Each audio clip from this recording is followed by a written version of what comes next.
ന ന ന കൃതണരകാം കൃതണരകാം കൃതണര കൃതണരകാം കൃതണരകാം കൃതണര കൃതണരകാം കൃതണരകാം കൃതണരകാം ന ന ന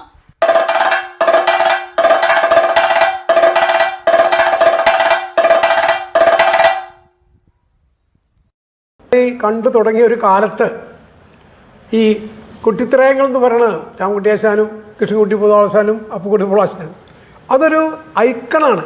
കഥകളി എന്ന് വെച്ചാൽ അതിൻ്റെ ഒരു ഏറ്റവും ഉന്നതമായ ഒരു ഭാവം നമ്മൾ കണ്ടിട്ടുള്ളത്. അതിൻ്റെ ഒരു പരിധിവരെ അതിൻ്റെ കാരണം അവരുടെ ഒരു ടീമാണ്. അവർ മനസ്സിലെ പൊരുത്തം ആ ടീമാണ് രംഗത്ത് അവതരിപ്പിക്കുന്നതിൻ്റെ. പിന്നെ ഞാൻ ഓർക്കുന്നുണ്ടായത് ചാലക്കുടി എംബിഷനും കേശവനും കൂടെ അവരൊരു ടീമുണ്ടായിരുന്നു. അങ്ങനെ പല ടീമുകളുണ്ടായിരുന്നു. അത് അവർ കൂടിച്ചേർന്ന് അനേക കാലം കൂടിച്ചേർന്ന് അവർക്കും പൊരുത്തം ഉണ്ടാകുന്നു, കേൾക്കുന്നതിൻ്റെ മനസ്സിലുണ്ടായിരുന്നു. ഇപ്പം അങ്ങനെ ഒരു ടീമൊന്നും ഇപ്പം ഈ കാലത്ത് ഇല്ല എന്ന് തന്നെ പറയാം. അതുപോലെ തന്നെ ഇന്നത്തെ ഈ പണ്ട് കാലത്ത് നമ്മളൊരു ചെണ്ടക്കലാകാരൻ്റെ യോഗ്യത ഇപ്പം അങ്ങ് പറഞ്ഞ മാതിരി ആട്ടപ്രധാനമായ കഥകൾ, ആ കഥ ഇപ്പോൾ ഉത്ഭവത്തിലാവണം കൊട്ടാൻ കഴിഞ്ഞാൽ അവൻ പ്രാപ്ത, അങ്ങനെ കുറേ ഒരു 8-10 കഥകളുണ്ട്. ആ കഥകളിയുടെ ഒരു പ്രൗഢകാലത്ത് കഥകളി കണ്ടിരുന്ന കാലത്തെ ഓർമ്മകളിൽ അന്ന് ഈ ചില കലാകാരന്മാരുടെ തന്നെ ഒരു കൂടിച്ചേരൽ ഒരു വലിയ അനുഭൂതിയായിരുന്നു. ഇപ്പോൾ കുട്ടിത്തരയങ്ങൾ എന്നുള്ളത് പ്രസിദ്ധമാണ്. കൃഷ്ണൻകുട്ടിപ്പാളും അപ്പുകുട്ടിപ്പാളും രാമകുട്ടിയാശാനും കൊടുത്തു. അതുപോലെ ഇങ്ങോട്ട് മാറിയാണെങ്കിൽ കേശവനും നമ്പീശനും ചേർന്നുള്ളത്. അങ്ങനെ ഒരു ടീം ഉണ്ടായിരുന്നു. അത് വാസ്തവത്തിൽ അത് കഥകളിയുടെ അല്ലെങ്കിൽ മേളത്തിൻ്റെ വിജയത്തിൽ വളരെ സഹായിച്ചിരുന്നതാണ്. ഇപ്പോൾ ഒന്നാമത്തെ അങ്ങനെ ഒരു നമുക്ക് പറയാവുന്നൊരു ടീം ഇല്ലാതായി. അതൊന്ന്. പിന്നൊന്ന്, ഒരു കൊട്ട് കലാകാരൻ്റെ ആയാലും വേഷകലാകാരൻ്റെ ആയാലും ചിട്ടപ്രധാനമായിട്ടുള്ള ഒരു 8-10 കഥകൾ അരങ്ങത്ത് അവതരിപ്പിക്കാൻ കഴിഞ്ഞാൽ, അല്ലെങ്കിൽ പിന്നണി കൊട്ടാൻ കഴിഞ്ഞാൽ അവൻ ഒരു ഉത്തമനായ കലാകാരനായി തീരും. അതാണ് അത് ഈ ഉത്ഭവത്തിലാവണം അങ്ങ് പറഞ്ഞല്ലോ അതുപോലത്തെ. പക്ഷെ ഇപ്പോഴത്തെ സാഹചര്യത്തിൽ അത്തരം കഥകളുടെ അരങ്ങുകൾ വളരെ കുറയുകയാണ് ചെയ്തിട്ടുള്ളത്. കാരണം കൂടുതൽ ജനപ്രിയങ്ങളായ എളുപ്പമുള്ള ആസ്വദിക്കാൻ എളുപ്പമുള്ള കഥകൾ നടക്കുമ്പോൾ ഒരു കാലകേവധോ ഒരു ഉത്ഭവത്തിലാവണമൊക്കെ നടക്കുന്ന അരങ്ങുകൾ വളരെ കുറവാണ്. അപ്പോൾ ഈ കലാകാരന്മാരുടെ ഒരു കുട്ടിത്രയം മാതിരത്തെ ഒരു കൂടിച്ചേരലും അവരുടെ കൂട്ടായ പ്രവർത്തനങ്ങൾ ഇന്ന് കുറഞ്ഞു വന്നതും, അതുപോലെ ചിട്ടപ്രധാനമായിട്ടുള്ള അരങ്ങുകളിൽ കൊട്ടാനുള്ള സാധ്യതകൾ പുതിയ കലാകാരന്മാർക്ക് വളരെ കുറഞ്ഞിട്ടുണ്ട്.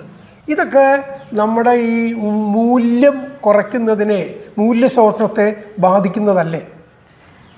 അതായത് ഇന്നിപ്പോൾ ഈ ഒരു കൂട്ടായ്മ എന്ന് പറഞ്ഞാൽ ഇല്ലാതായി. പ്രധാന വിഷയം അതാണ്. എല്ലാവരും സമയത്ത് അങ്ങോട്ട് കളിക്ക് ചെല്ലും. ചിലപ്പോൾ ആ വിളക്ക് വയ്ക്കുന്ന സമയത്ത് ഓരോരുത്തർ വരുന്നത്. ഒരു മേളപ്പദമോ അല്ലെങ്കിൽ എന്തെങ്കിലും ആവട്ടെ, മേളത്തിന് പ്രാധാന്യം, തമ്മിലൊരു യോജിപ്പ് ആർക്കും ഇല്ല, വേണമെന്നുമില്ല. ഇപ്പോൾ നമ്മളിപ്പോൾ ഈ മത്തുളക്കാരെന്ന് പറയുന്നത് നമ്മൾ അടുതക എന്ന് കൊട്ടുന്നുണ്ട് ചെണ്ടമേൽ, അണകടുതക ഈ ആന്നുള്ള ശബ്ദം മത്തുളത്തുമേലാണ് വേണ്ടത്. ആ 4 അക്ഷരമുണ്ട്. ആന്നുള്ളത് മാത്രമല്ല, അത് നേരെ തിരിച്ചാണ് അവർ കൊട്ടുന്നത്. അത് കാരണം അവർക്ക് ശരിക്കും ഈ ചൊല്ലിയാട്ടത്തിന് ഗുരുനാഥൻ്റെ കീഴിലുള്ള അടുപ്പം കിട്ടാത്തതുകൊണ്ടാണ് പലരും പല സ്ഥാപനങ്ങളിൽ പഠിക്കാത്തവരുണ്ട്. അങ്ങനെയുള്ളവർക്ക് ഇതായിട്ട് ചെണ്ടയും മത്തളും തമ്മിൽ ഒരു യോജിപ്പ് വരാറുണ്ട്. ചെണ്ടക്കാരൻ മത്തളക്കാരനെ സംബന്ധിച്ചും മത്തളക്കാരൻ ചെണ്ടക്കാരനെ സംബന്ധിച്ചും എനിക്കറിയാം. ഒരാൾ ഒരു ഭഗവതൻ ലളിതയാണ് ഒരു സ്ഥലത്ത് വെച്ചിട്ട്, അതായത് കലാമണ്ഡലം വേണുക്കുട്ടൻ എന്ന് പറയും, ഭഗവതം കഥ നടക്കുകയാണ്. ആ ഭഗവതത്തിൽ ലളിതയുടെ ഇരട്ടി അയാൾ മറന്നു. ഞാൻ പറഞ്ഞു കൊടുത്തു എങ്ങനെയാണ് കൊട്ടേണ്ടതെന്ന്. കാരണം അന്നത്തെ കാലത്ത് എൻ്റെ കൂടെ ബാലുശ്ശേരിക്കാരൻ ഒരു കൃഷ്ണൻ നമ്പൂതിരി പഠിച്ചിരുന്നു കലാമണ്ഡലത്തിൽ. അപ്പുകുട്ടി പുളാശാൻ അയാൾക്ക് പറഞ്ഞു കൊടുക്കണ കണ്ടിട്ട് ആ ഭഗവതത്തിൽ ലളിതയുടെ ഇരട്ടി ഞാൻ പറഞ്ഞു. എന്തുകൊണ്ട് ആ ചെണ്ടക്കാരന് മനസ്സിലാക്കണം ഭഗവതത്തിൽ ലളിതയുടെ ഇരട്ടി എങ്ങനെയാണെന്നുള്ളത്. ആ ഇരട്ടിക്ക് കൊട്ടാനായിട്ട് നമ്മൾ അവർക്ക് പറഞ്ഞു കൊടുക്കണം. അങ്ങനെ അയാളെ വേണുക്കുട്ടനെ ഞാൻ പഠിപ്പിച്ചു കൊടുത്തു. അയാൾ കൊട്ടുകയും ചെയ്തു. അപ്പോൾ ഈ ചെണ്ടയും മത്തളവും തമ്മിൽ ഇന്ന് അങ്ങനെ ഒരു യോജിപ്പില്ല. കാരണം അവർക്കാർക്കും വേണമെന്നില്ലല്ല. കളി കഴിഞ്ഞു ഉള്ള പ്രതിഫലം മേടിച്ചിട്ടാണ് പോകാമെന്നല്ലാണ്ട് ഇന്ന് എല്ലാവരും വരണത് തന്നെ കാറിലാണ്. അത് നല്ല കാര്യം. സന്തോഷമുള്ള കാര്യം അത്. കലാകാരൻ അതെ, പഴയ കാലത്ത് ഇപ്പൊ ചെണ്ട ചുമന്നു വരുന്ന ആരുമില്ല. പണ്ട് വാഹനം എന്ന് പറയും അല്ലേ? അന്നൊക്കെ ഓട്ടോറിക്ഷ ഇല്ലാത്തൊരു കാലം, ഓട്ടോറിക്ഷ പോലും ഇല്ലാത്തൊരു കാലമുണ്ട് ഞാനൊക്കെ നടക്കുമ്പോൾ. അപ്പോൾ പറഞ്ഞു വന്നത്, ഇന്നിപ്പോൾ ഒരു ചെണ്ടയും അത് ചെണ്ടയും മാത്രമല്ല, വേഷക്കാർ തമ്മിൽ യോജിപ്പില്ലല്ലോ. പിന്നെ എങ്ങനെയാണ് ഒരു നളനും പുഷ്കരനും അല്ലെങ്കിൽ എന്തെങ്കിലും ആട്ടെ തമ്മിൽ കൂട്ടുവേഷമാണ്, തമ്മിൽ ചോദിക്കണ ചോദ്യത്തിന് മറുപടി ഇല്ല, അല്ലെങ്കിൽ ചോദ്യം ചോദിച്ച് മുട്ടുകുത്തിക്കുക, ഒന്നുമില്ല. ആരും തമ്മിൽ യോജിപ്പില്ല. അതാണ് ഒരു കൂട്ടായ്മയല്ല. രാമകുട്ടിയാശാൻ, അപ്പൂട്ടി പോളാശാൻ, കൃഷ്ണൻകുട്ടി പോളാശാൻ, അവർ തമ്മിലൊരു കൂട്ടായ്മയുണ്ട്. അത് കളരിയിൽ നിന്ന് കിട്ടിയിരിക്കണം അവർക്ക്. അരങ്ങത്ത് ഇവർ 3 പേരും നമ്മൾ, അതാണ് ഈ കുട്ടിത്രയം എന്നൊക്കെ പറയണത് തന്നെ. അവർക്കത് നല്ല യോജിപ്പുണ്ട്. രാമകുട്ടിയാശാൻ കാണിക്കണം എന്താണെന്നുള്ളത് പുതുവളാശാൻ അറിയാം. അപ്പോൾ എന്താണ് കൊട്ടേണ്ടത്, എന്താണ് കാണിക്കണമെന്നാണ് മനസ്സിലാക്കി വെക്കണം. ഇന്ന് തമ്മിൽ എനിക്കറിയാം. ഞാൻ കഴിഞ്ഞ കൊല്ലം ഒരു സ്ഥലത്ത് ഒരാളുടെ കാലയോഗത്തിന് കൊട്ടി. നമ്മളുടെ കൊട്ടിൽ കൂടെയാണ് അയാൾ നേരെയായത്, മറന്നുപോയൊക്കെ. എന്താ കാണിക്കേണ്ടപ്പോൾ സ്ഥലജഹം മുതൽക്ക്, അതുപോലെ തന്നെ കുടിലത ഏകതാരിൽ എന്നുള്ളത് തുടങ്ങുമ്പോൾ ആ കുടിലത എന്നുള്ളത് 4ാമത്തെ മാത്രയ്ക്ക് ക്ഷോഭിക്കണു, 10ാം മാത്രയ്ക്ക് വിചാരിക്കണു, വീണ്ടും 20ാം മാത്രയ്ക്ക് ഒന്നുകൂടെ ക്ഷോഭിച്ച്, പിന്നീട് 4ാം മാത്രയ്ക്ക് കുടില. ഇത് ചെണ്ടക്കാരൻ്റെ മനസ്സിലുണ്ടായിരിക്കണം. അരി പടലങ്ങളൊക്കെ, ഈ പടലങ്ങൾ കഴിഞ്ഞാൽ പിന്നെ ഇടതുഭാഗത്തേക്ക് ശത്രുവിനെ നോക്ക്, അതിൻ്റെ കൊട്ട് പ്രത്യേകം. പിന്നെ അത് കഴിഞ്ഞ് ഒടുക്കുവാനായി ഈ ഒരു മുദ്ര 4 ഭാഗത്തെ അർജുനൻ അസ്ത്രം കൊണ്ടാണ് ഇത് കുഞ്ചവരാശാൻ കൊണ്ടുവന്നതാണ്. പണ്ട് ഈ ശൗര്യഗുണത്തിലെ പോലെ ആയിരുന്നു. അപ്പോൾ ഈ അസ്ത്രം കൊണ്ട് 3 അവസാനം 10ാം മാത്രയ്ക്ക് നശിപ്പിക്കാമെന്ന് തുടങ്ങണം. ഇത് മനസ്സിലാക്കി വെക്കണം ചടന്തയിൽ. ഇത് ഞാൻ കൊട്ടുകൊണ്ട് നേരെയാക്കേണ്ട ഒന്ന്. ചോദിച്ചപ്പോൾ പറയാം, മറന്നുപോയി, കളരിയിലെ ചൊല്ലിയാട്ടം എന്ന് കഴിഞ്ഞതാണ്, പിന്നെ ആ ആളിതിനെ പറ്റി. അതാണ് ചെണ്ടക്കാരൻ്റെ കഴിവ്. കുടിലൻ കൗരവൻ എന്നായാലും അതുപോലെ തന്നെ ഒരു ചെമ്പടയിൽ 24 മാത്രയിൽ 3 മുദ്ര ഒന്നിച്ച് വരേണ്ട. അത് ഒറ്റ പതിഞ്ഞവത്തിന് മാത്രമല്ല. കൃമീരവതി ധർമ്മപുത്രക്ക് കാളാമ്പുത രുചി തേടും കറുപ്പ ശോഭ മേഘം എന്നുള്ള ഈ 3 മുദ്ര ചെമ്പടയിൽ 24 കറുപ്പ് മേഘം, ഈ ശോഭ 24 മാത്രമേ കഴിയണോ. ഇത് കളരി ചിട്ടയാണ്. അത് ചെണ്ടക്കാരൻ്റെ കഴിവാണ്. അവിടെ വേഷക്കാരൻ മറന്നാൽ നമ്മൾ കാണിക്കും. ഈ അതാണ് പത്മനാഭരസൻ്റെ കളരിയിലെ കഴിവ്. ആശാൻ അത് പറയും. അത് 24 മുദ്രയിലെ ഈ കാളാമ്പുത രുചി തേടും. വനം നോക്കിക്കാണാം, ഭയങ്കരമായിട്ടുള്ള വനമാണ്. ഇപ്പോൾ ഭഗവതത്തിലെ ഭീമസേനൻ്റെ വനവർണ്ണയും കല്യാണ സൗന്ദര്യത്തിൽ ഭീമസേനൻ്റെ വനവർണ്ണയും തമ്മിൽ മാറ്റമുണ്ട്. ആട്ടത്തിലല്ല. ഭഗവതത്തിൽ ഭീമസേനൻ്റെ വനവർണ്ണ എന്നുണ്ടെങ്കിൽ ഇത് ഏറ്റവും ഭയങ്കരമായ ഭഗവനെന്ന് ആദ്യം കാണിക്കണം. മറ്റേ അതല്ല, കദളീവനാണ്. ഇത് രണ്ടിൻ്റെ വ്യത്യാസങ്ങൾ പഠിച്ചിരിക്കണം. അത് വായന കൊണ്ടേ മനസ്സിലാക്കുള്ളൂ. ഇപ്പം ഞാനൊരു ഉദാഹരണം പറയും. ഈ കോവിഡ് കാലത്ത് ഞാൻ വെറുതെ ഇരുന്നില്ല. മഹാഭാരത കഥ കുട്ടികൾക്ക് വേണ്ടിയിട്ട് ഞാൻ ചെറുതായിട്ട് എഴുതി വെച്ചു. ഇനി ഒന്ന് പ്രിൻ്റ് ചെയ്താൽ മതി. കുഞ്ഞുകുട്ടൻ തമ്പുരാൻ്റെ ഭാഷാഭാരതം 1024 ശ്ലോകങ്ങളുണ്ട്. അത് മൊത്തം ഒന്ന് വായിച്ചു. 1,20,000 അത് മൊത്തം വായിച്ചു. അതിൻ്റെ അർത്ഥങ്ങൾ പച്ച മലയാളത്തിൽ അതിൻ്റെ അർത്ഥങ്ങൾ ചുരുക്കി കുട്ടികളുടെ മഹാഭാരതം എന്ന് പറഞ്ഞാൽ ഞാൻ എഴുതി വച്ചിട്ടുണ്ട് അല്ലേ. അതുപോലെ തന്നെ ഈ രാമായണ ക്വിസ് മത്സരത്തിന് 1025 ചോദ്യോത്തരങ്ങൾ ഞാൻ എഴുതി വെച്ചു. ആരെങ്കിലും വന്ന് ചോദിച്ചു. അതുപോലെ തന്നെ കഴിഞ്ഞ വർഷം ഒരു SSLCക്ക് പഠിക്കുന്ന ഒരു കുട്ടി എൻ്റെ അടുത്ത് വന്നു. രാജാവ് എന്നുള്ളതിൻ്റെ പര്യായപദങ്ങൾ ആരും പറയണില്ല. ഇപ്പം എല്ലാവരും നളചരിത്ര പുഷ്കരം ബാഹുജൻ എന്ന് പറഞ്ഞ രാജാവ് എന്നല്ല, ക്ഷത്രിയൻ്റെ മുദ്രയാണ്. കുഞ്ചുനാരാശാൻ പണ്ട് പീശപ്പള്ളി രാജീവ് കാണുന്നുണ്ടോ, ഇതാ അമ്മാവൻ പറഞ്ഞു കൊടുത്ത അന്ന് അതായിരുന്നു. ക്ഷത്രിയനും രാജാവിന് 2. അപ്പോൾ ഈ രാജാവ് അതുപോലെ രാജാവിൻ്റെ പര്യായം എന്നാണ് ബാഹുജൻ, മൂർധാഭിഷിക്തൻ, രാജന്യൻ. അല്പനായ രാജന്യകുമാരാന്ന് പരശുരാമൻ പറയുന്നുണ്ട്, വിരാട്. അപ്പോൾ ഈ 4 പര്യായപദങ്ങൾ ഞാൻ എൻ്റെ മലയാളം ഡിക്ഷണറി ഉണ്ട് വായിച്ചിട്ട് ഞാൻ ആ കുട്ടിക്ക് പറഞ്ഞു കൊടുത്തു. SSLCക്ക് പര്യായപദങ്ങൾ എഴുതാനുള്ളതാണ്. അതൊരു കഥകളിക്കാരൻ ആയാലും ചെണ്ടക്കാരനായാലും അവൻ്റെ ആ തൊഴിലിൽ മികവ് പ്രകടിപ്പിക്കുന്നതിന് ഈ പറഞ്ഞ പുരാണ ജ്ഞാനം വേണം, ആവശ്യമാണ്. ഇന്നിപ്പോൾ ഈ പഠിക്കുന്ന പലർക്കും അതറിയില്ല. കഥകൾ അറിയാത്തതുകൊണ്ട് എന്താണ് ഓരോ സന്ദർഭത്തിൽ മനോധർമ്മത്തിൽ പറയേണ്ടതെന്ന് അറിയാതെ എന്തെങ്കിലും അനൗചിത്യങ്ങളൊക്കെ പറഞ്ഞൊപ്പിക്കുന്നുണ്ട് പലരും. അതുപോലെ നമ്മൾ കല്യാണ സൗന്ദര്യം ചൊല്ലിയാടുന്നു 15 ചാഞ്ചാടി മോദം കറന്നു നല്ല ചാരുപവനൻ വരുന്നു. 3 ഗുണങ്ങളോടുകൂടിയ കാറ്റ് വീശുന്ന ഏതാ 3 ഗുണങ്ങൾ? ഞാൻ പല വിദ്യാർത്ഥികളോടും ചോദിച്ചിട്ടുണ്ട്. ആശാൻ കാണിച്ചിങ്ങനെ 3 ഗുണം, ഏതാ 3 ഗുണം? പരീക്ഷ കഴിഞ്ഞിട്ട് ഞാൻ പറഞ്ഞു, ശൈത്യം, സൗരഭ്യം, മന്ദത. ഇതാണ് 3 ഗുണം. മന്ദഭവനനാകുന്ന ഉത്തരാസമയത്തിൽ പറയണില്ലേ, അതാണ് ശൈത്യം. അപ്പോൾ ഇത് ഈ ശൈത്യം, സൗരഭ്യം, മന്ദത, ഈ 3 മുദ്രയാണ് അത്. 3 ഗുണങ്ങളോടുകൂടി ആശാൻ പഠിപ്പിച്ചു. ആശാൻ പഠിച്ചിട്ടില്ല, അതുകൊണ്ടാണ് ഇങ്ങനെയൊക്കെ കാണിക്കുന്നത്. പഠിപ്പിക്കണ എന്നോട് മണ്ണാടേശൻ പറഞ്ഞിട്ടുണ്ട്, പഠിപ്പിക്കാൻ പഠിക്കണം. അതിനെനിക്ക് ഷാരടിയ സമ്മതമാണ്. പഠിപ്പിക്കാൻ പഠിക്കണം. നമ്മൾ പഠിച്ച പോലെ ആവില്ല മറ്റൊരു കുട്ടിയെ പഠിപ്പിക്കുന്നത്. അത് നമ്മുടെ മനസ്സിലുണ്ടായിരിക്കണം. മണ്ണാടേശൻ എന്നോട് പ്രത്യേകം പറഞ്ഞു. അതുപോലെ തന്നെ നിങ്ങൾ പുറപ്പാടും മേളപ്പതോ എന്തെങ്കിലും കൊട്ടുമ്പോൾ തായമ്പോ കൊട്ടുമ്പോൾ മേളപ്പതാവരുത്, മേളപ്പതും കൊട്ടുമ്പോൾ തായമ്പേ ആവരുത്. ഒരു കഥകളി സംഗീതജ്ഞൻ സിനിമാ പാട്ടിൻ്റെ ശൈലി പാടി കഴിഞ്ഞാൽ സംഗതി മാറിയില്ലേ?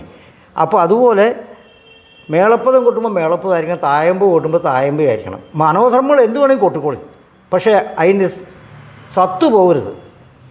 അതെന്നോട് പ്രത്യേകം പറയാറുണ്ട്. എന്ത് വേണമെങ്കിൽ കൊട്ടാം, പക്ഷേ ഇപ്പോൾ കഥകളി സംഗീതം പാടുന്നു, അതിൻ്റെ സത്ത് പോയാൽ പോയില്ലേ? ഇപ്പോൾ ഉണ്ണികൃഷ്ണകുറുപ്പ് പാടുമ്പോൾ അതിൻ്റെ സത്ത് കളയാതെണ്ടാണ് പാടുന്നത്. അതാണ് ഉണ്ണികൃഷ്ണകുറുപ്പിൻ്റെ ഗുണം. അല്ലാതെ വേറൊന്നുമല്ല. അദ്ദേഹത്തിന് സംഗീതം ഇല്ലാത്തതൊന്നുമല്ല. ഞാൻ ചെറുപ്പുളശ്ശേരിൽ ആ കുറുമാപ്പള്ളി ഇല്ലാത്ത ഒരു ദിവസം ചെന്നേ ഇപ്പോൾ ഉണ്ണീഷ് ഒരു കളവെഴുത്തും പാട്ടിന് പാടുന്നത് ഞാൻ കേട്ടു. അത് ആ പാരമ്പര്യത്തിൽ നിന്നാണ്. അത് എന്നോട് ചോദിച്ചത് ആരാ പാടുന്നത്, എനിക്കറിയില്ല എന്നോ. സംഗീതത്തിൻ്റെ യാതൊന്നും ഇല്ല അതിൽ. അപ്പോൾ അവർ പറയും അത് ഉണ്ണികൃഷ്ണകുറുപ്പാണ് പാടുന്നത്. ഞാൻ സമ്മതിച്ചു പോയി, സംഗീതത്തിൻ്റെ അതിലില്ല. ഇത്രയും ഒരു ഗാനഗന്ധർവനെ പാടുന്നത്. അവിടെയാണ് ആ കളവെഴുത്തും പാട്ടിൻ്റെ ഗുണം. അപ്പം ഞാൻ മനസ്സിലാക്കിയത്, നമ്മൾ ചെയ്യേണ്ടത് പുരാണജ്ഞാനം ഒരു ചെണ്ടക്കാരന് നല്ലതുപോലെ അറിഞ്ഞിരിക്കണം. ഞാൻ വായിക്കും ഇപ്പോഴും അതെ, പുസ്തകം കിട്ടിയ എനിക്ക് ഭ്രാന്ത. കാരണം എൻ്റെ മകൻ ഒന്നുകൂടെ ചോദിക്കട്ടെ, ഇപ്പം നമ്മൾ ഈ കഥകളി മേളത്തിൻ്റെ പഠന സമ്പ്രദായമൊക്കെ പഴയ നിന്നൊക്കെ മാറി പണ്ട് കാലത്തുണ്ടായ പോലെ, അല്ലെങ്കിൽ കുറച്ചു കാലം മുമ്പ് വരെ ഉണ്ടായ പോലത്തെ ഒരു മഹാരഥന്മാരായ കലാകാരന്മാരൊക്കെ ഇനി ഉണ്ടാവും നമുക്ക് പ്രതീക്ഷിക്കാനില്ല. അങ്ങനെയാണ് നമ്മുടെ പഠന സമ്പ്രദായത്തിൻ്റെ പോക്ക്. ഉപാസനയായിട്ട് ഒരു കല പഠിക്കാൻ താല്പര്യമുള്ള കുട്ടികൾ പുറത്തേക്ക് വരുന്നില്ല. അവർക്കെന്താ തൊഴിൽ കിട്ടാൻ വേണ്ടി മാത്രം വരുന്നവരാ. അപ്പോൾ അതിലൊക്കെ വളരെ വെള്ളം ചേർക്കപ്പെട്ട് കഴിഞ്ഞിട്ടുണ്ട്. ഇപ്പോൾ ഈ കഥകളി ചെണ്ട പഠിച്ച ആൾക്കാർ അങ്ങ് പറഞ്ഞമാതിരി ഇവിടെ ഞാൻ അറിയുന്ന പലരും ഉണ്ട്, ഒരു 4-5 പേരെങ്കിലും ഉണ്ട്. കഥകളി ചെണ്ട പഠിച്ചിട്ട് അവർ മേളത്തിലേക്ക് മാറി. എനിക്ക് തോന്നുന്നു മേളത്തിൽ കുറേ കൂടി ഒരു ചെണ്ടയെ പറ്റി പറഞ്ഞാണ് മേളത്തിനൊരു ജനപ്രിയത്വം ഉണ്ട്. മേളം പണ്ടുള്ളതിനേക്കാളും കഥകളി കുറഞ്ഞെങ്കിലുണ്ടല്ലോ, മേളമില്ലാത്ത അമ്പലങ്ങളില്ല. എല്ലാ ഇപ്പോൾ തൃപ്പൂണിത്തുറ അമ്പലമല്ല, ചെറിയ ചെറിയ അമ്പലങ്ങളിലും ഉണ്ടല്ലോ പഞ്ചാരി പാണ്ടി മേളങ്ങൾ നടക്കുക. അപ്പം മേളം പഠിക്കാൻ ധാരാളം പേര് മുന്നോട്ട് വന്നു. മേളം ഒരു പരിധിവരെ ഈ മഹേഷിൻ്റെ കാര്യം പറഞ്ഞു പോയിട്ട് പലർക്കും മേളം ഒരു ജീവിത മാർഗമായിട്ട് മാറ്റാൻ സാധിച്ചു. അപ്പോൾ അത് ഈ അവർക്ക് പ്രത്യേകം പഠിപ്പിക്കേണ്ട ആവശ്യമില്ല. മേളം പഠിച്ച ആൾക്കുണ്ടല്ലോ കൂടെ നിന്ന്. മേളം അങ്ങനെയാണല്ലോ പണ്ടും. തായമ്പ പഠിക്കുക, മേളം കണ്ടും കേട്ടും കൂടെ നിന്നുമാണ് മേളം പഠിച്ചുകൊണ്ടിരിക്കുന്നത്. അപ്പൊ അങ്ങനെ ഈ മേളത്തിലേക്ക് ധാരാളം കലാകാരന്മാർ അവരുടെ ജീവിതമാർഗത്തിന് വേണ്ടിയാണെങ്കിലും വന്നിട്ടുണ്ട്. ഇത് വാസ്തവത്തില് ഈ കല 8-10 കൊല്ലം പഠിച്ചിട്ട് അവനൊരു ജീവിതോപാധി ആകുന്നില്ല എന്നുള്ള അവസ്ഥയാണ് ഇന്ന് നിൽക്കുന്നത്. അത് വളരെ ദുഃഖകരമായ ഒരവസ്ഥ കൂടിയാണത്. ഇപ്പം മേളം പഠിക്കാൻ ഒരു ബുദ്ധിമുട്ടുമില്ല. തക്കിട്ട മാത്രം മതി. പാടക്കൈൻ്റെ ആദ്യത്തെ പാടക്കയ്യ ഒരു 3-ാം കാലം വരെ കൊട്ടിയാൽ മതി, മേളക്കാരനാവാം. തായമ്പയല്ല, തക്കിട്ടൻ തരികിട പ്രധാനം. ഈ വലിയൊരു കുളത്തിൽ ചെന്ന് ചാടിയാൽ നമുക്ക് പൊട്ടക്കുളത്തിൽ ചാടാൻ പ്രയാസമില്ല. തായമ്പ കൊട്ടാറായി കഴിഞ്ഞാൽ മേളം ഒന്നും സാരമില്ല. ഈ കൊട്ടിയത് തന്നെ ഇട്ടാൽ കൊട്ടനും ഇത് തന്നെയല്ല കൊട്ടത്. ഇടയ്ക്കുന്ന കലാശിക ആ മേളപ്രമാണി എല്ലാവരെയും കാണിച്ചു കൊടുക്കാൻ ഇത്രേ ഉള്ളൂ ഇതിൻ്റെ. അല്ലാതെ വേറൊന്നുമല്ല. മേളം പഠിക്കാൻ പ്രയാസം. പാണ്ടിമേളം ആയാലും ശരി, വ്യത്യാസം ഉണ്ടെങ്കിലും ഇതിന് പഠിക്കേണ്ടത് വെച്ചാൽ ആ കാലം മാത്രം നോക്കിയാൽ മതി. ഈ തക്കിട്ട തന്നെയാണ് കൊട്ടണത്. വേറെ കാലം മാറുന്നതും അത്രേ ഉള്ളൂ. അവസാനം കുറച്ച് തീരാറും കുറച്ച് ഉരുളുകൈ കൊട്ടും, അല്ലാതെ വേറൊന്നുമില്ല. ഇപ്പം ഈ മേളത്തിലേക്ക് വരണമെന്ന് വെച്ച് കഴിഞ്ഞാൽ 3 മാസം പഠിക്കും. 3 മാസം വേണ്ട മേളം പഠിക്കാൻ. അതിന് 3-ാം കാലം പോലെ ഉള്ളൂ, 10-കാലം പോലെ ഇല്ല. എന്നാലും നേരെ വെച്ചാൽ പഞ്ചവാദ്യത്തിന് വ്യത്യാസമുണ്ട്. അതിന് കുറച്ച് പണിയുണ്ട്. അത് പഠിക്കാൻ ആൾ കുറവോ. അപ്പം ഇത് പറഞ്ഞത് ഏതാ വെച്ചാൽ മേളം പഠിക്കാൻ 3 മാസം കൊണ്ട് മറ്റൊരു ഇപ്പോൾ ഇവിടെ ആ എറണാകുളത്ത് അമ്പലത്തിൽ കാണാം. ആർലുവിൽ ഞാൻ പഠിപ്പിച്ചൊരു ഷാൽ എന്ന് പറഞ്ഞൊരു പയ്യൻ. അവൻ ഇവിടുന്ന് സർട്ടിഫിക്കറ്റൊക്കെ മേടിച്ചുകൊണ്ട് പോയി. അപ്പോൾ കൊച്ചിൻ ദേവസ്വം ബോർഡ് ജോലിയാണെന്ന് തോന്നുന്നു. അവൻ ഇഷ്ടംപോലെ മേളം പഠിപ്പിക്കുന്നുണ്ട് അവിടെ. എന്നെ വിളിക്കും, ആശാൻ വരണമെന്നും പറഞ്ഞുകൊണ്ട്. അവനെന്തെന്നാ 3 മാസം കൊണ്ട് ഒരു മേളക്കാരനാക്കി എടുക്കും. എങ്ങനെ ഇതാവണമെന്ന് ചോദിച്ചാൽ നമുക്കും അറിയാൻ വയ്യ. ഇതൊക്കെ എങ്ങനെ വരണത്? അപ്പോൾ ഇതൊന്നും പഠിക്കാൻ ബുദ്ധിമുട്ടില്ല. ബുദ്ധിമുട്ടുള്ള തായമ്പക നല്ലത് പറയാം. അതിൽ എണ്ണങ്ങൾ നല്ലത് പറഞ്ഞിട്ടുണ്ട്. ആ എണ്ണങ്ങൾ താളത്തിൽ കൊട്ടാറാവണം. അത് കൊട്ടാറായാൽ പിന്നെ ബുദ്ധിമുട്ട് കുറയും നമുക്ക്. അതാ ഞാൻ പറഞ്ഞത്, ഇതിൻ്റെ അടിത്തറ ഇല്ലെങ്കിൽ കെട്ടിടം മറിഞ്ഞു പോകും. അടിത്തറയ്ക്ക് നല്ല ഉറപ്പ് വേണം. ഫൗണ്ടേഷൻ ഉറച്ചില്ലെങ്കിൽ കെട്ടിടം പോയില്ലേ? അതാണ് നമ്മൾ ചിന്തിക്കേണ്ടത്. അപ്പോൾ അടിസ്ഥാനപരമായിട്ടുള്ള പഠിക്കേണ്ടടുത്ത് പഠിപ്പിച്ചെങ്കിലേ പറ്റുള്ളൂ. അല്ലാണ്ട് എന്തെങ്കിലും കാണിച്ചിട്ട് രാവിലെ ഒരു കുട്ടിയെ പഠിപ്പിച്ച് ഉച്ചയ്ക്ക് റിഹേഴ്സലും കഴിച്ച് വൈകുന്നേരം അരങ്ങേറ്റം നടത്തുന്ന പരിപാടി. ഞാനിപ്പം 2-3 കുട്ടികളെ പഠിപ്പിക്കുന്നുണ്ട്. 2-3 കൊല്ലം ആവാറായി. അവർക്ക് ശനി ഞായറും മാത്രമേ ഉള്ളൂ. ശരിക്കും എനിക്ക് തൃപ്തിയാവേണ്ട അരങ്ങേറ്റം നടത്തില്ല ഞാൻ. അല്ലാണ്ട് അവർ പറഞ്ഞാലും പിന്നെ ഞാൻ നടത്തില്ല അരങ്ങേറ്റം. അങ്ങനെ എങ്ങനെ നടത്തണം പറ്റില്ല? ആരെങ്കിലും കേട്ട് കഴിഞ്ഞാൽ മോശമല്ലത്. നമ്മൾ ചെയ്യുന്നത് ആത്മാർത്ഥത വേണം. അവിടെ ഞാനിവിടെ കുട്ടികളെ സാധനം വിജയിച്ചു. ലളിത ടീച്ചറാണ് ഞാൻ പറഞ്ഞിട്ട് ചെയ്യിപ്പിച്ചതാണ്. അങ്ങനെ മഹേഷിനൊക്കെ ഇത്ര ഗുണം കിട്ടിയത് അതാണ്. അവരിപ്പോൾ നന്നായിട്ട് കൊട്ടാറായി. മേളം കൊട്ട് കഥകളിക്കൊട്ടൊക്കെ വേണ്ടെന്ന് വെച്ചാൽ അല്ലെങ്കിൽ നന്നായി അപ്പോൾ അത് പോക്കട്ടെ, അവർ ജീവിക്കാൻ. പിന്നെ ഇപ്പോൾ എന്താണെന്ന് വെച്ച് കഴിഞ്ഞാൽ എല്ലാവരും ഉപജീവനമാണ്. എന്നെ സംബന്ധിച്ച് പറഞ്ഞാൽ കലയ്ക്ക് വേണ്ടിയിട്ടാണോ ജീവിതത്തിന് വേണ്ടിയിട്ടാണോ എന്ന് ചോദിച്ചാൽ കല അനുഭൂതിയാണെന്ന് ഞാൻ എനിക്കതേ പറ്റുള്ളൂ. അങ്ങനെ പറയുന്നു. നമ്മൾ കുറച്ച് സമയമായിട്ട് ചെലവഴിക്കണം ഒരുപാട് കാര്യങ്ങൾ. അങ്ങനെപ്പോലത്തെ പരിചയസമ്പന്നരായ ഒരു കലാകാരനിൽ നിന്നും പാരമ്പര്യവും സാധനയും ഒന്നിച്ചിട്ടുള്ള ഒരു കലാകാരനിൽ നിന്നും ഞങ്ങൾക്ക് ഒരുപാട് കാര്യങ്ങൾ അറിയാൻ സാധിച്ചു. ഇപ്പം നമുക്ക് അങ്ങക്ക് എന്താണ് ഈ പുതിയ തലമുറ നമ്മൾ അത് സൂചിപ്പിച്ചു. ആരും അങ്ങനെ കഠിനമായിട്ട് അധ്വാനിക്കാൻ തയ്യാറില്ല. ഇതൊരു സാധനയായിട്ട് കൊണ്ടുനടക്കാൻ തയ്യാറില്ല. ഇല്ല എന്ന് പറയുന്നില്ല, അപൂർവം കാണും. അപ്പോൾ അത് വെള്ളം ചേർക്കപ്പെട്ടു കഴിഞ്ഞു ഇതിൽ. ഈ സാഹചര്യത്തിൽ പുതിയ കലാകാരന്മാർക്ക് അങ്ങേപോലെ ഇത്രയും പക്വതയാർന്ന ഒരു കലാകാരന് എന്താണ് അവർക്ക് കൊടുക്കാനുള്ള സന്ദേശം? ഇപ്പോൾ ഞങ്ങളുടെയൊക്കെ പഠനകാലം എന്ന് പറയുമ്പോൾ അത് ഒരു നല്ല ശിക്ഷണത്തോടുകൂടി ആണ് പോയത്. ഇന്ന് അങ്ങനെ ഒരു ശിക്ഷണം ഇല്ലാത്തതിൻ്റെ അറിയാനുണ്ട്. ഇപ്പോൾ കളരിയിലെ ശരിക്കുള്ള ആ അടിസ്ഥാന ചൊല്ലിയാട്ടം കിട്ടാത്തവർക്ക് അരങ്ങത്ത് അതിൻ്റെ പ്രത്യേകത കാണാം. കാരണം കാലം അങ്ങോട്ട് വല്ലാണ്ട് മുറുകും. ഇപ്പോൾ ഞാൻ പറയുന്നു വഴിപോലെ കേട്ടാൽ എന്നുള്ള ബാലവിജിത്തിലാവണ്ണ് കാണിക്കേണ്ടത്, സ്ഥലജോഹം കഴിഞ്ഞിട്ട് കാണിക്കേണ്ടത്. അവിടെ കാലം താഴ്ത്തുക. ആ കാലത്തിലല്ല പിന്നത്തെ കൊട്ടുമുഴം വരുന്നത്. രാവണൻ ചോദിക്കും, ഇത് രാവണനോട് ചോദിക്കണം, നാരദ ഈ വാള എവിടുന്ന് കിട്ടി എന്ന് ചോദിക്കും. അപ്പോൾ ഞാൻ പറയുന്നു വഴിപോലെ കേട്ടാലും അവിടെ കാലം താഴ്ത്തും. ആ കാലം താഴ്ത്തി കെട്ട് ഇങ്ങനെ തുടങ്ങുമ്പോൾ ആട്ടം തുടങ്ങുമ്പോഴേക്കും കാലത്തിൻ്റെ മാറ്റം വന്നു. അതെന്തുകൊണ്ട്? ആ വേഷക്കാരനും കൂടെ സഹകരിക്കണില്ല. വേഷക്കാരൻ അതിൻ്റെ ഇരട്ടി മുദ്ര പിടി. ഞാൻ പണ്ട് ത്രൈലോക്യനാഥനായുള്ള ബ്രഹ്മാവിനെ തപസ് മുറുകാൻ തുടങ്ങിയായി. അപ്പം മേളക്കാരന് മുറുകും. ഇപ്പോൾ കാലയുഗത്തിൽ അർജുനന് ഞാൻ പറയുന്നത് വഴിപോലെ കേട്ടാലും അത് കഴിഞ്ഞാൽ പിന്നെ കൃതുബുക്കുകളിൽ നാഥനായ എൻ്റെ അമ്മ പുലോമജയായുള്ള അമ്മ, പുലോമ മഹർഷിയുടെ മകളായിട്ട് അമ്മ സുഖമായി വസിക്കുന്നില്ലേ? ഓ, സുഖമായി വസിക്കുന്നുണ്ട്. പിന്നെ അവരുടെ പുത്രനാളുടെ ജയന്തൻ ഇങ്ങനെയൊക്കെ ചോദിക്കുന്നുണ്ട്. കാലം മാറിയപ്പോഴേക്കും ഈ വേഷക്കാരൻ നിയന്ത്രിക്കാത്തതുകൊണ്ടാണ് നമ്മൾ പിന്നെ അവരുടെ കൂടെ കൂടുക. എത്ര കാലം താത്തിയാൽ ആ കാലത്തിലല്ല, അപ്പോഴേക്കും മറന്നു വരും. എൻ്റെ അനുഭവം കൊണ്ടാണ് ഞാൻ പറയുന്നത്. പലരും അങ്ങനെ ചെയ്യുന്നുണ്ട്. ഒന്നും പറയാൻ പറ്റില്ല. വേഷക്കാരൻ അതിൻ്റെ ഇരട്ടി മുദ്ര വിടും. വലിയ ആശാന്മാരുടെ വേഷത്തിൽ നമുക്ക് കൂട്ടിയിട്ടുണ്ട്. ആ കാലം മാറിയപ്പോഴേക്കും ഇപ്പോൾ കൈലാസം നോക്കി കാണുന്നുണ്ട്. ആ ആദ്യം ഇട്ട കാലമല്ല. പിന്നെ ഞാൻ പറയുന്നു വഴിപോലെ കെട്ട് അതുപോലെ ഉത്തരാസമരത്തിലുണ്ട്. ഇതിങ്ങനെ കേൾക്കുമ്പോൾ ആ കിട്ട കാലത്തിലല്ല ഇപ്പോൾ പോണത്. എന്താ കാലം തള്ളിയിട്ടം കൊണ്ട് മത്തളക്കാരൻ മര്യാദക്കുള്ളൊരു മത്തളക്കാരനെ പിടിച്ച് കാലം താഴ്ത്തും. ആ ആളും അതിൻ്റെ കൂടെ പോവുക. അതെന്തുകൊണ്ടാണ്? അങ്ങോട്ട് എങ്ങനെയെന്ന് വെച്ചാൽ മേളത്തിന് നിയന്ത്രണമില്ലാത്തൊരു കാലമായി ഇപ്പോൾ. ആര് വിചാരിച്ചാലും രക്ഷയില്ല. മത്തളക്കാരൻ മര്യാദക്കാരനാണെങ്കിൽ ആ കാലം പിടിച്ചത്. ഇപ്പോൾ ഒരു വിവാഹരംഗ മാലയിടലിൻ്റെ രംഗ പതിഞ്ഞ ത്രിപുടയിലുള്ള വലന്തല മേളം നടക്കണു. ഇട്ട കാലത്തിലല്ല വരണത്. പിന്നെ കാലം തള്ളിപ്പോവുക. നമ്മൾ എത്ര പിടിച്ചാലും കിട്ടില്ല. മത്തളക്കാരനും കൂടെ നിയന്ത്രിക്കണം. അയാളും ആ കൂടെ കൂടും. പിന്നെ എവിടെ പോണത്? അപ്പോൾ അതിൻ്റേതായിട്ട് മേളത്തിനെപ്പറ്റി നമുക്കൊരു ജ്ഞാനം നല്ലതുപോലെ വേണം. അല്ലെങ്കിൽ പിന്നെ ഞാൻ പറയുന്നു വഴിപോലെ കേട്ടാലെന്ന് കാണിക്കരുത്. കഥ പറയുകയാണ് അതിൽ. അപ്പോൾ വഴിപോലെ വിസ്തരിച്ച് പറയുമ്പോൾ ഞാൻ പണ്ട് ത്രൈലോക്യനാഥനായുള്ള ബ്രഹ്മാവിനെ തപസ് ചെയ്തു ആഗ്രഹമുള്ള വരങ്ങളൊക്കെയും ബാധിച്ചു. പിന്നെ 10 ദിക്കുകളും ജയിച്ച് ഇവിടെ വന്ന് സിംഹാസനാരൂഢനായി വസിച്ചു എന്ന് കാണിക്കുന്നുണ്ട്. ഇത് ആ കാലം മാറിയപ്പോഴേക്ക് ഇവരുടെ മുറിയ കാലമായി. പിന്നെ നമ്മൾ എന്ത് ചെയ്യും? പിടിച്ചാൽ കിട്ടാത്തൊരു കാലമായി.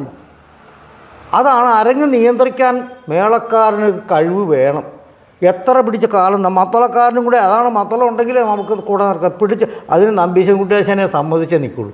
ഇട്ട കാലത്ത് നിന്ന് അപ്പുറത്തേക്ക് പോവില്ല. എനിക്ക് വലിയ സമ്മതമാണ്. ആ കാലം കിടക്കും അവിടെ. അങ്ങനെ വേണം പോകാൻ. അതുപോലെ മേളപ്പദത്തിന് കൊട്ടുമ്പോൾ ഇപ്പം മേളപ്പദത്തിന് ദുരിത കാലമാണ്. ഞങ്ങളോടൊക്കെ പറഞ്ഞിട്ടുണ്ട്, ഗുരുനാഥൻ പറഞ്ഞിട്ടുണ്ട്. ഇപ്പോൾ ഇടകാലം കൊട്ടുണ്ട് ഇങ്ങനെയാണ് കൊട്ടും. എവിടെ കൈ എത്തൂല. ഇപ്പോൾ ഉറുണ്ടാണാനൊക്കെ കയ്യിൻ്റെ ശബ്ദം ഇത് കയ്യും കോലുമായിട്ടാണ് കൊട്ടുന്നത്. ഉറുണ്ടാണാനൊക്കെ ഇന്ന കാണാനക്കണ ഉറുകടതുക്ക് തരണ ഉറണ ആ കാലം വരില്ല. എന്നിട്ട് എന്തെങ്കിലുമൊക്കെ വച്ച് കേൾപ്പിക്കുക. അപ്പോൾ ദുരിത കാലത്തായി. ഇപ്പോൾ ആയമ്പുക കൊട്ടുന്ന പോലെ ചിലർ മേളപ്പദം അത് ഡെണ്ണെന്ന് ഇടകാലം നിൽക്കുമ്പോൾ ആളുടെ പേര് ഞാൻ പറയില്ല. നമുക്ക് തായമ്പുകൾ ഇടൂറ് ഇടകാലം തുറന്ന മേളപ്പദത്തിൻ്റെ അതാണ്. തായമ്പ് കൊട്ടുമ്പോൾ മേളപ്പദം വരരുതെന്ന് മേളപ്പദം കൊണ്ട് ഞാൻ നേരത്തെ പറയാൻ കാരണം തായമ്പുകളുടെ വേറെ മേളപ്പദത്തിൻ്റെ പേര് ഇടൂറുണ്ടാകണം. ഇത് മേളപ്പദത്തിൻ്റെ ഇടകാലം തുറന്നത് ഇടവട്ടം. ഇത് തായമ്പുകൾ മേളപ്പദത്തിലാകുമ്പോൾ ഇടകാലം ഇങ്ങനെയാണ് തുടങ്ങുന്നത്. ഇതാണിത്. എന്നിട്ട് അതൊക്കെ മുറുകെ സന്ധ്യയ്ക്ക് വേണ്ട അരങ്ങുകൾ മത്തളത്തിൽ മതി. ആ മുഖം അങ്ങോട്ട് തുടങ്ങുമ്പോൾ മുറുകെ പോകും അങ്ങോട്ട്. ശരിക്കും കേളിയുടെ മുഖം താണകാലത്തിൽ കൊട്ടണമെന്ന് എന്നോട് ആ പുട്ടികുളാശം പറഞ്ഞിട്ടുണ്ട് മത്തളത്തിൻ പേര്. ഇപ്പോൾ ആരെങ്കിലും അങ്ങനെ ചെയ്യുന്നുണ്ടോ? ഒരു മനുഷ്യരും ചെയ്യുന്നില്ല. കാരണം ഇവർക്കൊന്നും ആ ഒരു സമ്പ്രദായം കിട്ടിയിട്ടില്ല. പറഞ്ഞു കൊടുക്കാൻ ആരുമില്ല. അതാ പറ്റണത്. എല്ലാവരും അങ്ങനെ തന്നെയായി. താളത്തിൽ മുദ്ര വിടുക. നമ്മളിപ്പോൾ എല്ലാം ഒരു മുദ്ര കാണിക്കും. ഇങ്ങനെ ഏത് താളത്തിനാണ് അത് ഏകദേശം ഇവിടെ വരുമ്പോൾ ചെണ്ടയുമേ കലാശിക്കും. ഇത് കലാശാലും വിടില്ല ചിലർ. അതായത് ധിന്തത്താന്നിങ്ങനെ കാണിക്കുന്നുണ്ട്. അത് കലാശിക്കണതിന് മുമ്പ് അങ്ങ് വിടുക. പിന്നെ എന്താ ഒന്നുകിൽ താളത്തിൽ അല്ലെങ്കിൽ അവതാളത്തിൽ. ഇതൊന്നും അല്ലാത്ത സ്ഥലത്താണ് കൊണ്ടുവിടുന്നത്. ഇതാണ് മേളം. ഈ വേഷക്കാരനായിട്ട് അവർക്ക് മേളമായിട്ടൊരു ബന്ധം വരാത്തതുകൊണ്ടാണ്. അത് ചൊല്ലിയാട്ടം നല്ല കളരി ചൊല്ലിയാട്ടത്തിന് കൂടിയവർക്കേ പറ്റുള്ളൂ. ഇപ്പം ചില യുവകലാകാരന്മാരുണ്ട്. ഇപ്പോൾ സുബ്രഹ്മണ്യൊക്കെ നല്ലോണം താളത്തിൽ മുദ്ര വിടും. ഏത് ബാലസുബ്രഹ്മണ്യൻ, കലാമണ്ഡലം ബാലസുബ്രഹ്മണ്യൻ. പിന്നെ അതൊക്കെ കണക്കാണത്. അതൊക്കെ വേറെ. അതുപോലെ വേണം. ആ ചെറുപ്പക്കാരിൽ നല്ല പിള്ളേർ കൊണ്ട്. ഇപ്പം അതുപോലെ ചെറുപ്പക്കാരിൽ കുറച്ച് മിടുക്കന്മാർ പിള്ളേർ വേഷക്കാരിട്ടുണ്ട്. എന്താ ഒരു ശിബി ചക്രവർത്തി ചൊല്ലിയാട്ടത്തിൻ്റെ വൃത്തി ഞാൻ സമ്മതിച്ചിരിക്കുക. ഞാനന്ന് കാർലമണ്ണയിൽ 2 കൊല്ലം മുമ്പ് പോയിരുന്നു. അയാളുടെ ചൊല്ലിയാട്ടത്തിന് സമ്പ്രദായം നല്ല ചൊല്ലിയാട്ടം. ചൊല്ലിയാട്ടത്തിന് വൃത്തി വേണം. മുദ്രകളുടെ താളത്തിൽ വിടണം. അതിനൊരു സമ്പ്രദായമുണ്ട്. വേഷത്തിൽ കുറച്ച് മിടുക്കന്മാർ ആംഗിക അഭിനയം എന്ന് പറഞ്ഞുണ്ട്. അല്ലേ? ആ വാചിക അഭിനയം താളത്തിൽ മുദ്ര വിട്ടിൽ എന്തിനാ നമ്മൾ ചെയ്യണം? ഈ കാണിക്കുന്നതിൻ്റെ അനുഭവം വരണ്ടേ? ഇങ്ങനൊരു മുദ്ര വിടുമ്പോൾ നമ്മൾ കൊട്ടുന്നതിന് മുമ്പ് അവരങ്ങ് വിട്ട് കഴിയും. പിന്നെ എന്തെന്നാ ചെയ്യണതിനൊക്കെ എങ്ങനെ യോജിച്ച് പോകും? ഇവിടെയാണ് ഈ ഇപ്പോഴത്തെ അന്നത്തെ ഇന്നത്തെ മേള. അന്നുള്ള ആശാന്മാരെന്ന് പറഞ്ഞു കഴിഞ്ഞാൽ അത് നല്ലതുപോലെ പോകും. അതറിയാമോ? എന്നോട് എൻ്റെ പരീക്ഷയ്ക്ക് മഞ്ചേരി ശങ്കുണ്ണിയാർ വന്നായിരുന്നു. പണ്ടത്തെ മത്തളക്കാരൻ. എൻ്റെ 4ാമത്തെ വർഷം പരീക്ഷയ്ക്ക് കുട്ടന്മാരാശൻ്റെ മഞ്ചേരി ശങ്കുണ്ണി. അദ്ദേഹം എന്നോട് ചില ചോദ്യങ്ങൾ ചോദിച്ചിട്ടുണ്ട്. അത് ഇതുപോലെ തന്നെ. അതുപോലെ തന്നെ ധിമർദാന്ന് കൊട്ടുന്നുണ്ട്. അദ്ദേഹം കൈ മറിച്ചാണ് ശരിക്കും പടം മറിച്ചിട്ട്. ഇന്നിപ്പോൾ ആരും അങ്ങനെ കൊട്ടില്ല. അതായത് ധീം കിടതകണ കിടതകഥ ധിമൃതക്കണ ധീം കിടതക ധരിക്കണ ഗതീൻ ധീം തധീം കിടതകഥകണ ധീം തതിമൃതകണ എന്ന് അദ്ദേഹം കൊട്ടുന്നത്. ഇന്നിപ്പോൾ അങ്ങനെ ആരും കൊട്ടണില്ല. ധീം തതിമിക്കണ ധീം തതിമിക്കണ ധീം തതിമൃതകണ കൈയിൻ്റെ പടം മറിച്ച്. ഇന്ന് ആരെങ്കിലും അങ്ങനെ കൊട്ടുന്നു? ഒരു മനുഷ്യരും കൊട്ടില്ല. അപ്പോൾ അന്നത്തെ ഇന്നിപ്പോൾ പടം മറിച്ച് ആരും കൊട്ടണില്ല. കൈയിൻ്റെ പടം മറിച്ചൊന്നും. ഞങ്ങളൊക്കെ പഠിക്കുന്ന കാലത്ത് അങ്ങനെയൊക്കെ അഭ്യാസത്തിൻ്റെ കുറവ് നല്ലതുപോലെ ഉണ്ട്. ചുരുക്കത്തിൽ പറയുകയാണെങ്കിൽ മേളത്തിന് വളരെ കുറവുണ്ട്. അതിൻ്റെ അറിയാനുമുണ്ട്. ഇന്ന് കളിക്ക് കൊട്ടുന്നവർ ധാരാളം പേരുണ്ട്. പക്ഷേ അത് മര്യാദയ്ക്ക് ഒന്നും അല്ല. പിന്നെ ആരെങ്കിലും എന്തെങ്കിലും കാണിച്ചാൽ മതി വേഷക്കാരൻ മുറുകോ അതൊക്കെ അങ്ങനെയൊക്കെ പറഞ്ഞാൽ മതി. അത്രേ ഉള്ളൂ. കാരണം വേഷക്കാരൻ ഞാൻ അരിപ്പാടിൻ്റെ ഒരു 2ാം ദിവസം നളന് കൊട്ടി തിരുവനന്തപുരത്ത് വെച്ച്. അപ്പോൾ എനിക്കിങ്ങൊരു കാണിക്കൽ എന്താണെന്ന് എനിക്കും അറിയില്ല. ഞാൻ ചോദിച്ചു, ആശാൻ എങ്ങനെയാണ്? അത് കുഞ്ഞൊരു കാര്യം ചെയ്താൽ കുഞ്ഞങ്ങോട്ട് കൊട്ടിക്കോളെ, ഞാൻ എന്തെങ്കിലും അങ്ങ് കാണിച്ചു വളർന്ന്. എങ്ങനെയാണ് അതിന് പറയണത്? അല്ലാതെ വേറെ മാർഗ്ഗമൊന്നുമില്ല. ചിലവർക്ക് ചൊല്ലിയാട്ടം ഇല്ലല്ലോ. അത് ഇന്നത്തെ കാലം അതാണ്. ഇന്നത്തെ കലാമണ്ഡലത്തിലെ കോട്ടയ്ക്കലോ പോലെയല്ല, ചൊല്ലിയാട്ടം ഇല്ലാത്തൊരു കാലമുണ്ട്. ഇന്നിപ്പോൾ ചൊല്ലിയാട്ടം ഉണ്ടായിട്ടും മുദ്രകൾ താളത്തിൽ വിടാത്തവരുണ്ട്. അത് അടിസ്ഥാനപരമായിട്ട് പഠിക്കേണ്ട രീതിയിൽ പഠിപ്പിക്കണം, എന്നാലേ ആവുള്ളൂ. ഇല്ലെങ്കിൽ ആവില്ല. അത് എത്ര ആയാലും ആവില്ല. നമ്മൾ പഠിപ്പിച്ചാൽ അത് വേണ്ട രീതിയിൽ പോയാൽ നല്ല വിദ്യാർത്ഥി, നല്ല ശിഷ്യരെ വാർത്തെടുക്കാൻ കുറച്ച് ബുദ്ധിമുട്ടാണ്. കുഞ്ചൻ നമ്പ്യാർ പറയും, 1,00,000 മനുഷ്യർ കൂടുമ്പോൾ 1,00,000 1 2 കാണുള്ളൂ. അതുപോലെ ഉള്ളൂ. നമ്മൾ 10 പേരെ പഠിപ്പിച്ച് ഒരാളോ 2 ആളോ രക്ഷപ്പെട്ട് പോന്നാൽ പോന്നു, അത്രേ ഉള്ളൂ. അല്ലാതെ വേറൊന്നുമില്ല. അപ്പോൾ നമുക്ക് അങ്ങനെ 1 2 പേരെ ഏത് തലമുറയിലും ഉണ്ടായിട്ടുണ്ട്, ഉണ്ടാകുകയും ചെയ്യും. നാളെയും നമുക്ക് ശുഭപ്രതീക്ഷയോടെ നിർത്താം, ഉണ്ടാകും. ഈ കല അതിൻ്റെ ശുദ്ധതയോട് കൂടി ചേർന്ന് നിലനിർത്താൻ കഴിവുള്ള കലാകാരന്മാർ എണ്ണത്തിൽ കുറഞ്ഞാലും ഉണ്ടാവണം. അത് നിലനിൽക്കണമല്ലോ. ആത്മാർത്ഥതയാണ് ഇതിൽ എന്ന് അങ്ങക്ക് ഇത്രയും കാലത്തിനിടയ്ക്ക് ധാരാളം പുരസ്കാരങ്ങൾ കിട്ടിയതായിട്ട് അറിയാം. മൂവാറ്റുപുഴ വെച്ച് അങ്ങയുടെ ഒരു കലാരംഗത്തെ 50ാം പിറന്നാൾ അല്ലേ? അത് സുവർണ ജൂബിലി. അത് വളരെ ഗംഭീരമായിട്ട് ശിഷ്യന്മാരും ആരാധകരും കൂടി 2 ദിവസം പുതിയ സംഭവമായിരുന്നു. കലാരംഗത്ത് സുവർണ ജൂബിലി അങ്ങനെ ആരും നടത്താറില്ല. എല്ലാവരും ഷഷ്ടിപൂർത്തി സപ്തതിയൊക്കെ ആയിട്ടാണ്. അത് ഞാനതിൽ പങ്കെടുത്തിട്ട് ഓർക്കുന്നുണ്ട്. അങ്ങക്ക് നിരവധി പുരസ്കാരങ്ങൾ കിട്ടിയായിട്ട് അറിയാം. അത് ഏതെങ്കിലുമൊക്കെ പ്രധാനപ്പെട്ട പുരസ്കാരങ്ങളൊന്ന് ഓർത്തെടുക്കാമോ? ഇപ്പോൾ കേരള കലാമണ്ഡല അവാർഡ്, അതുപോലെ എറണാകുളം കഥകളി ക്ലബ്ബ്, ചാലക്കുടി കഥകളി ക്ലബിൻ്റെ സുവർണമുദ്ര, പിന്നെ തൃശ്ശൂർ കഥകളി ക്ലബിൻ്റെ സുവർണമുദ്ര, അതുപോലെ തന്നെ കുറേ സ്ഥലങ്ങളൊക്കെ ഉണ്ട്. പിന്നെ കോഴിക്കോട് തോടയം പുരസ്കാരം, അതുപോലെ തന്നെ പിന്നെ കുറേ ഒരു 10-20 എണ്ണെങ്കിലും കാണും. മൂവാറ്റുപുഴ കഥകളി ക്ലബ്ബ്, കോട്ടയം തിരുനക്കര ദേവസ്വം ബോർഡിൻ്റെ, അങ്ങനെയും അതുപോലെ തന്നെ കലാസാഗർ അവാർഡ്, ദുബായിൽ നിന്ന് തന്നെ പല പുരസ്കാരങ്ങളും തന്നു. തിരുനോട്ടം, പന്തളം അമ്പലത്തിൽ നിന്ന്, മഹാദേവ ക്ഷേത്രത്തിൽ നിന്ന്, ഈ തൃപ്പൂണിത്തുറ കഥകളി കേന്ദ്രത്തിൻ്റെ, അതുപോലെ തന്നെ ഒറ്റപ്പാലത്ത് അമ്പലപ്പാറ ആ ദേവസ്വത്തിൻ്റെ, പാലക്കാട് കഥകളി ക്ലബ്ബ്, ഇങ്ങനെ നിരവധി ഒരു 10-20 പുരസ്കാരങ്ങളും പല സ്ഥലത്തു നിന്നായിട്ട് സ്വകാര്യ സംഘടനകളായിട്ട് സാംസ്കാരികമായിട്ടും പലതും ധാരാളം കിട്ടിയിട്ടുണ്ട്. പിന്നെ വിദേശ യാത്രകൾ കുറേ പോയിട്ടുണ്ട്. അതായത് യൂറോപ്യൻ രാജ്യങ്ങൾ, ഗൾഫ് രാജ്യങ്ങൾ, അതുപോലെ തന്നെ അമേരിക്ക, ശ്രീലങ്ക, ആഫ്രിക്ക, ഇങ്ങനെ കുറേ രാജ്യങ്ങളിൽ 7-8 തവണ ടൂറ് പോയി അങ്ങനെ പോയിട്ടുണ്ട്. പിന്നെ എൻ്റെ മക്കളെന്ന് പറയുമ്പോൾ 2 പേരാണ് എനിക്കുള്ളത്. മകൻ ഇവിടെ പെരുമ്പാവൂർ വളയഞ്ചിറങ്ങര മലയാളം പ്രൊഫസറാണ്, ഇപ്പോൾ വൈസ് പ്രിൻസിപ്പളുമായി, PhD ഒക്കെ ഉണ്ട്. അതുപോലെ തന്നെ എനിക്ക് മകള്, അവൾ ഹിന്ദി ആണ്, ഇപ്പോൾ ഇവിടെ ബാംഗ്ലൂർ സ്കൂളിൽ ജോലിയാണ്. പയ്യന്നൂരാണ് വിവാഹം കഴിച്ചിരിക്കുന്നത്. അവർക്ക് 2 ആൺകുട്ടികളാണ്, മകനും ഉണ്ട് 2 കുട്ടികൾ. അപ്പോൾ അവരുടെ പത്നി തിരുവല്ലയിൽ നിന്നാണ് വിവാഹം കഴിച്ചിരിക്കുന്നത്. അവർ അടുക്കള ജോലിയൊക്കെ ആയിട്ട് ഇങ്ങനെ പോകണം. കുറച്ച് സംഗീതം ഉണ്ടെന്ന് മാത്രം, അത്രേ ഉള്ളൂ. പിന്നെ എൻ്റെ മകൾ ഇവർ 2 പേരും സംഗീതം പഠിച്ചിട്ടുണ്ട്, കർണാടക സംഗീതം പഠിച്ചിട്ടുണ്ട്. എൻ്റെ മകൻ മറ്റേ പെരുമ്പാവൂർ ചന്ദ്രമന നാരായണൻ നമ്പൂരിൻ്റെ അടുത്ത് ഒരു 4-5 വർഷം കർണാടക സംഗീതം പഠിച്ചു. ആ ഒപ്പം പഠിച്ചതാണ് മധു ബാലകൃഷ്ണൻ. ഇവരൊക്കെ ഒന്നിച്ചാണ് പഠിച്ചത്. പിന്നെ കോളേജിലൊക്കെ ആയി കഴിഞ്ഞപ്പോഴേക്കും ആ സംഗീതം അവിടെ അങ്ങ് നിന്നു. മകളും ഇതുപോലെ തന്നെ ആറുള്ളി കോളേജിൽ നിന്ന് വന്ന് ഒരാൾ വന്ന് 2-3 വർഷം കർണാടക സംഗീതം പഠിപ്പിച്ചു. 2 പേർക്കും നല്ല സംഗീതമുണ്ട്. അപ്പോൾ ഇവർ ഇടയ്ക്കിടയ്ക്ക് സ്കൂളിലൊക്കെ പാടും. മകളിപ്പോൾ ബാംഗ്ലൂർ സ്കൂളിൽ സംഗീതമൊക്കെ അവർക്ക് വലിയ കാര്യം. അതുകൊണ്ട് മകനെ എനിക്ക് നല്ല അറിയാം. മകനൊരു നല്ല സഹൃദയനായിട്ടുള്ള വ്യക്തിയാണ്. അവളെ ഹിന്ദി MA BEd ആണ് മകള്. ഇവനും മകൻ MA BEd കഴിഞ്ഞ് PhD ആയി, UGC ഒക്കെ ആണ് കോളേജ് ജോലിയായിട്ട്. ഇപ്പോൾ 15 വർഷമായി ജോലിയൊക്കെ ആയിട്ട്. 2 പേരും കുഴപ്പമില്ല, സുഖമായിട്ട് കഴിയണു, കുഴപ്പമൊന്നുമില്ല. ഇപ്പോൾ വാരപ്പെട്ടി താമസിക്കുന്നു. കുട്ടികളെ എങ്ങനെ പഠിപ്പിക്കും? എനിക്ക് സമയമുള്ളപ്പോൾ ഒരു 5 പൈസ പോലും പ്രതിഫലം മേടിക്കേണ്ട ഞാൻ പഠിപ്പിക്കുന്നത്. എന്നോട് എൻ്റെ അമ്മാവും പറഞ്ഞിട്ടുണ്ട്, കളിക്ക് പോയാലും പ്രതിഫലം മേടിക്കരുത്. പ്രതിഫലം വെച്ചാൽ കണക്ക് പറഞ്ഞ് മേടിക്കാൻ പാടില്ല, കുട്ടികളെ ഫ്രീ ആയിട്ട് പഠിപ്പിക്കുക. ഈ പീശപ്പള്ളി രാജീവനൊക്കെ എൻ്റെ വിയർപ്പാണ് രാജീവന്. അവനെ ഇതുപോലെ താളത്തിൽ മുദ്രയാക്കി കൊടുത്തത് ഞാൻ തന്നെയാണ്. രാജീവൻ അങ്ങ് കൊട്ടി. അവൻ്റെ ചൊല്ലിയാട്ടത്തിന് അവനെ ഈ ഉത്ഭവമൊക്കെ ചൊല്ലിയാടി. അതുപോലെ കാലകേവധം, മാന്യന്മാരുടെ എനിക്ക് പണ്ട് ഓർമ്മയുണ്ട്. ഇവിടെ ചൊല്ലിയാടിക്കാനായിട്ട് മത്സരത്തിൽ ചൊല്ലിയാടിക്കാൻ അമ്മാവൻ കൊണ്ടുവരും. അന്ന് തന്നെ കുട്ടിയുടെ കൃത്യത, കണിശത കാണുമ്പോൾ അറിയാം അത് കൃത്യമായിട്ട് തിരനോക്കാണെങ്കിലും കൈലാസോത്താറിന് ഈ കാലകേവസമൊക്കെ അവനെ ശരിക്കും ചൊല്ലിയാടിച്ച് ക്രമീരൂപത്തിലുള്ളത് ഇതൊക്കെ ചൊല്ലിയാടിച്ച് താളത്തിൽ മുദ്രയാക്കി വിട്ടത് നമ്മളാണ്. അപ്പം അങ്ങനെ ഒരു കലാപാരമ്പര്യമുള്ള കുടുംബം ഇപ്പോഴും ആ കലാ ഉപാസനയായിട്ട് കലയെ കൊണ്ടു നടക്കുന്നു. ഇനി എനിക്കൊരു ജന്മം ഉണ്ടെങ്കിൽ ഇതുപോലെ ഒരു ചെണ്ടക്കാരനായിട്ട് വരണമെന്ന് എനിക്ക് മോഹമുള്ളൂ.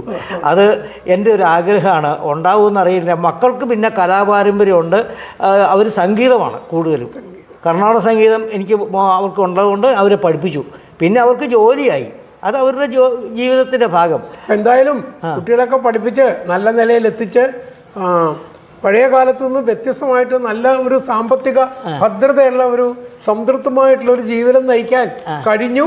ഇതിനൊക്കെ കാരണമായത് നമ്മുടെ ചെണ്ട തന്നെയാണ്. ഈ കല കൊണ്ട്, ഈ വാദ്യം കൊണ്ടാണ് നമ്മൾ ഈ നിലയിൽ എത്തിയത്. അല്ല, എല്ലാ അനുഗ്രഹമാണ്. ഈശ്വരൻ്റെ അനുഗ്രഹം, ഗുരുനാഥന്മാരുടെ അനുഗ്രഹം, കാരണവന്മാരുടെ അനുഗ്രഹം. ഇത് മൂന്നും കൂടിയാലേ ഗുരുത്വം കിട്ടുള്ളൂ. ആ എത്ര IAS കാരനായാലും ശരി, ആ 3 അക്ഷരം അല്ലെങ്കിൽ പടവലങ്ങ കീഴ്പോട്ടേ പോവുള്ളൂ, മേൽപോട്ട് പോവില്ല. കുരുത്തക്കേട് വന്നാൽ തീർന്നു. സംശയമുണ്ടോ? അപ്പോൾ നമുക്ക് ഇപ്പോൾ അവസാനിപ്പിക്കാം. ഇത്രയും നേരം അങ്ങയുടെ കൂടെ ഇരിക്കാൻ കഴിഞ്ഞതിലും ഒരുപാട് കാര്യങ്ങൾ അങ്ങയൊന്നും മനസ്സിലാക്കാൻ കഴിഞ്ഞതിലും വളരെ സന്തോഷമുണ്ട്. അത് എനിക്കല്ല, ഈ നാട്ടിലെ സഹൃദയ ലോകത്തിലും മുഴുവൻ ഈ അറിവുകൾ അങ്ങ് പകർന്നു തന്നതിൽ സന്തോഷം. സന്തോഷം. നന്ദി.